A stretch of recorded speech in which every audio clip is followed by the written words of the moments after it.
Recently, I went deep in Alex Hormozi's content, hours of it, with one goal in mind. I wanted to see exactly what applies to contractors and home services. And I'll be honest with you, when you're working with contractors every single day, you start to really see why some businesses are absolutely crushing it and others are stuck in a feast or famine cycle year after year. So in this video, I'm going to break down Alex Hormozi's best marketing insights for home services and show you exactly how you can apply it to your business. Whether you're in roofing or plumbing or HVAC, it doesn't matter. I want to show you exactly how you can stop gambling on strategies that don't work and start building something predictable. Let's get into it.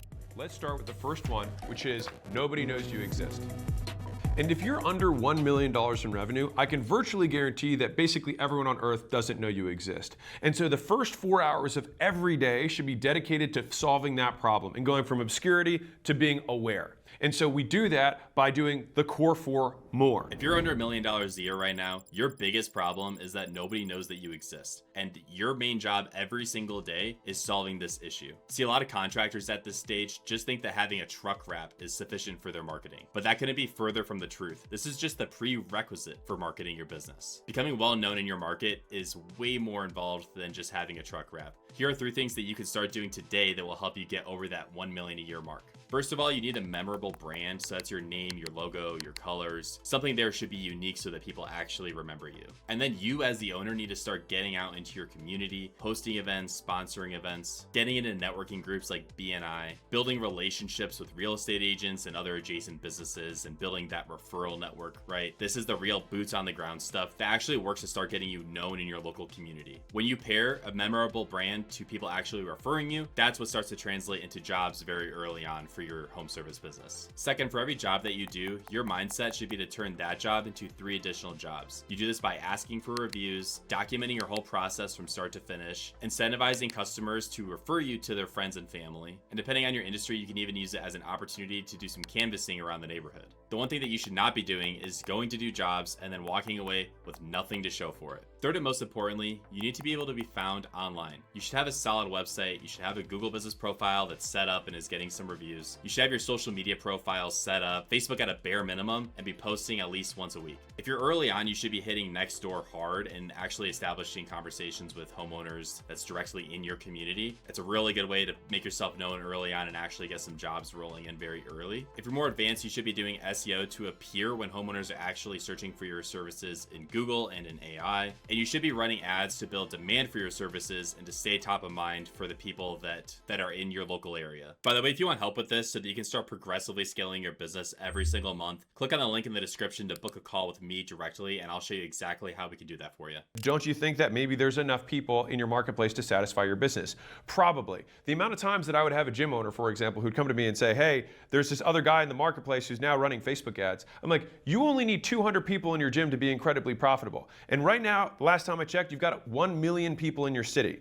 And so you just have to get 200 of them. And so if there's 10 others or 100 other gyms that are advertising your area, even on the same platform, you still just need to get 0.00002% of that audience to just come to you. Your market is way bigger than you think it is. I know everybody likes to think that saturation is the reason why you're not getting all the business that you think you should be getting. But like Hormozi says, the numbers almost never back this theory up. So let's explore why. So let's say you're an HVAC company and you want to hit 2 million a year in annual revenue. The average HVAC ticket is about $2,500 when you account for full installs versus more of the minor stuff and maintenance stuff. So let's stay conservative with an average ticket size of about $2,500 for every job. 2 million divided by 2,500 is about 800 jobs per year or 67 jobs a month. And that comes down to about 2 to 3 jobs on average per day. 2 to 3 jobs per day doesn't sound bad when you break it down like that, but that definitely accounts for getting plenty of full installs. Now let's start factoring in the market size. So an average city of about 500,000 people has roughly 180,000 households. And you can go look this up in your own city to see how many total households there are. And this is again, just on the residential side. That's your number. That is your total addressable market. And you got to factor in all the counties that you operate in your entire service area. Now, when you factor in tune-ups, breakdowns, and eventual replacements, the average system generates work every 2 to 3 years or so. Now, again, you can do this math on your own, but for this example, that puts your addressable market somewhere between 54,000 and 80,000 jobs per year in just one city.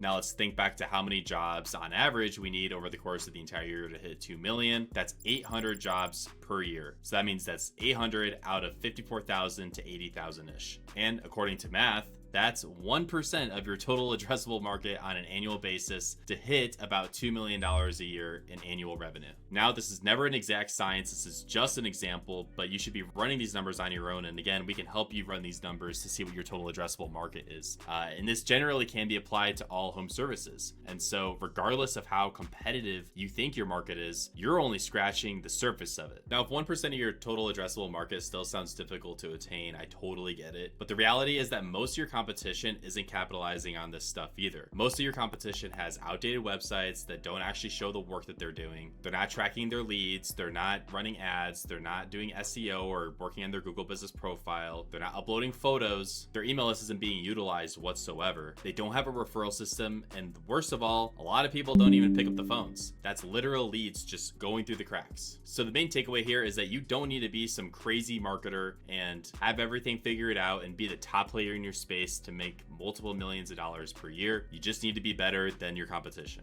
So here's where mindset matters. Contractors that have a scarcity mindset often play a race to the bottom where they're competing on price. They're chasing every lead type even though they know it's going to be a problem client or customer. And you copy just whatever everybody else is doing, and that's playing small. Contractors with an abundance mindset see a huge city full of opportunities and jobs to be had for everybody. They pick their lane, they build their systems, and they invest in their brand because they know where they want to go. And most importantly, they know that the market is big enough to reward the businesses that consistently show up well. Your market is not the problem. Business 2 says, we'll do X, we'll do Y, we'll do Z, we'll do W, and we'll guarantee X, Y, and Z, right? And you look at their reviews, and they've got a 5-star rating, and they've got 1 review. The other company says, we'll do X, and they've got 11,382 5 stars, and they've got a 4.7. Who do you buy from? This guy, obviously. But why? This guy has a better promise. Because you believe this guy. Quality craftsmanship, 20 plus years in business, a contractor that you can trust, a family owned business. These are all things that appear on every single contractor website on the face of the planet. Okay, if you're saying these things on your website, then you got to understand that people are just glazing over that because it's literally on everybody else's websites too. These are not differentiating factors. These are just empty words that anybody could say, and they don't set you apart at all from the other 50 contractors that they might be looking at as well. This is exactly what Hormozi is talking about when he says lead with proof, not promises. Who would you trust more? The contractor that says that they do quality work and at fair prices, or the guy that has 58 awesome quality before and after photos of their work? They have video testimonials with their happy customers, and they have a bunch of Google reviews on their profile. Obviously, it's going to be contractor B every single time. The guy with the more proof usually wins that job. It's the same logic as when you go to Amazon and you choose the product that has 4.8 stars, 30,000 reviews every single time over the product that has 30 reviews and only 4.2 stars, even if it's more expensive. Think about that for your services. People will choose a more expensive option if they believe that it is the better, more superior quality option. It doesn't always have to be a race to the bottom. Proof is always what you need to lead with, not empty promises like we do quality work. So these 3 ideas: 1, becoming known in your market; 2, knowing how big your market actually is; and 3, leading with proof over promises are what separates the contractors who are generating consistent high value jobs versus the ones that are still sitting around waiting for their phones to ring. So if you want to see exactly how to put this all into action and build yourself a customer acquisition system that gets homeowners to consistently choose you over anyone else, go watch the next video now. It's going to give you a full breakdown of exactly what to do. And if you want us to just do it for you, go ahead and click the link in the description to get started. And if you got value from this, make sure to like the video and subscribe. I'll see you on the next one.